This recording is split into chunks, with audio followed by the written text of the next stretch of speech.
Assalamualaikum warahmatullahi wabarakatuh. Perkenalkan, nama saya Vina Nurjana dengan NIM 2210800205. Di sini saya akan menjelaskan tentang mata kuliah Manajemen Inovasi dan Teknologi. Baik, di sini saya akan menjelaskan tentang ISO 56001. Di dalam ISO 56001 itu terdapat sistem manajemen inovasi. Sistem manajemen inovasi itu apa sih? Sistem manajemen inovasi ialah sekumpulan elemen yang saling berhubungan dan berinteraksi dengan tujuan untuk mewujudkan nilai, baik nilai dari finansial maupun non-finansial. Nilai ini akan diwujudkan melalui proses inovasi yang sistematis dan berulang untuk mengidentifikasi peluang, menciptakan dan memvalidasi konsep, serta mengembangkan dan menetapkan solusi bagi pengguna, pelanggan, dan pihak berkepentingan lainnya.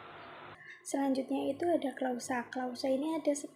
Yang pertama ada ruang lingkup, yang kedua ada acuan normatif, yang ketiga ada istilah dan definisi, yang keempat ada konteks organisasi, yang kelima adalah kepemimpinan, yang keenam ada perencanaan, yang ketujuh ada dukungan, yang kedelapan ada operasi, yang kesembilan ada evaluasi kinerja, sedangkan yang kesepuluh ada peningkatan. Baik, saya akan membahas secara acak tentang klausa tadi. Kita mulai dari konteks organisasi yang nomor 4 ya.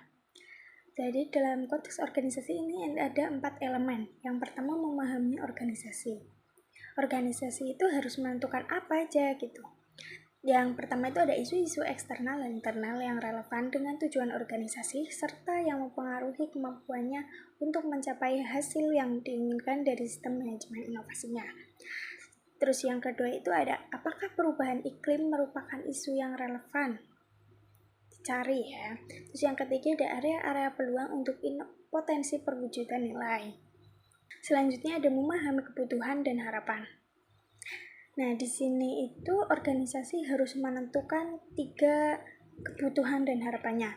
Yang pertama ada pihak-pihak berkepentingan internal dan eksternal, baik yang saat ini ada maupun yang potensial yang relevan dengan area peluang dan sistem manajemen inovasi.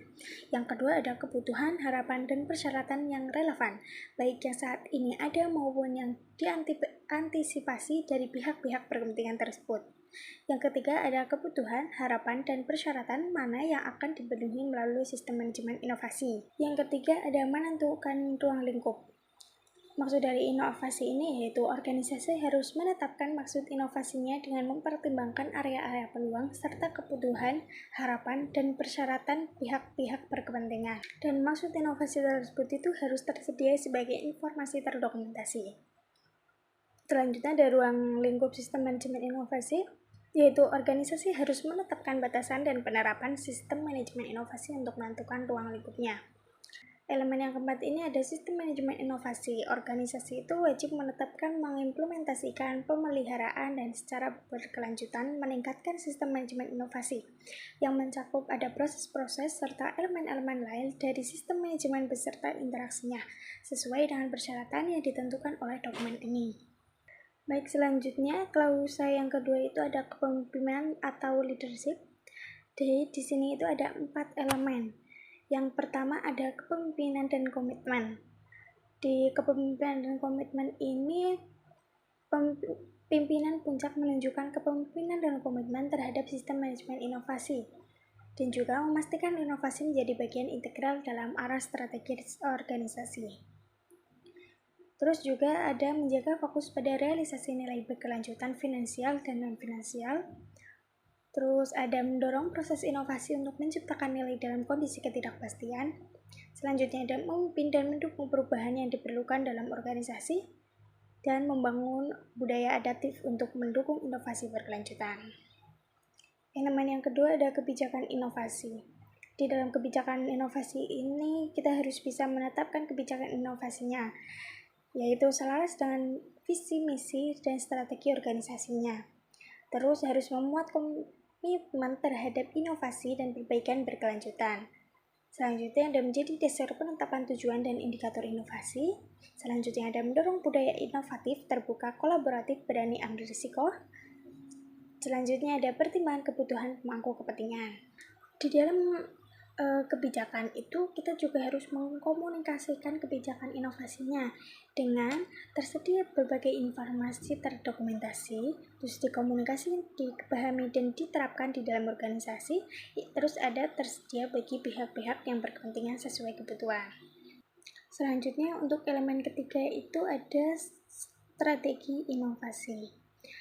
Strategi inovasi itu dengan menetapkan strategi yang turunan dari visi, misi, dan kebijakan inovasi organisasi. Terus ada juga tentukan tujuan strategis inovasi jangka pendek dan panjang. Ada juga identifikasi bidang prioritas inovasi dan alokasi sumber daya. Ada juga sertakan pendekatan terhadap risiko kemitraan dan teknologi baru. Dan juga harus fleksibel dan adaptif terhadap perubahan lingkungan eksternal. Ada juga nih harus mengkomunikasikan strategi inovasi dengan cara informasinya itu terdokumentasi, terus dikomunikasikan, dipahami dan diterapkan di dalam organisasi, dan juga tersedia bagi pihak-pihak yang berkepentingan sesuai kebutuhan. Elemen yang keempat yaitu budaya inovasi. Di dalam budaya inovasi ini ada pimpinan puncak yang harus menetapkan dan mempromosikan budaya organisasi yang diperlukan untuk mendukung kegiatan inovasi. Ini ada beberapa cara. Yang pertama ada menganalisis budaya saat ini sebagai bagian dari pemahaman konteks internal organisasi. Yang kedua ada mempertimbangkan maksud kebijakan dan strategi inovasi. Yang ketiga ada mendorong para pemimpin di semua tingkatan untuk menunjukkan kepemimpinan dan komitmen mereka serta bertindak sebagai panutan. Yang keempat ada memastikan pengembangan kompetensi, kesadaran, keterlibatan, dan komunikasi sesuai kebutuhan. Yang kelima ada mempertimbangkan karakteristik yang sesuai. Sekian penjelasan dari saya tentang ISO 56001. Kurang lebihnya mohon maaf. Wassalamualaikum warahmatullahi wabarakatuh.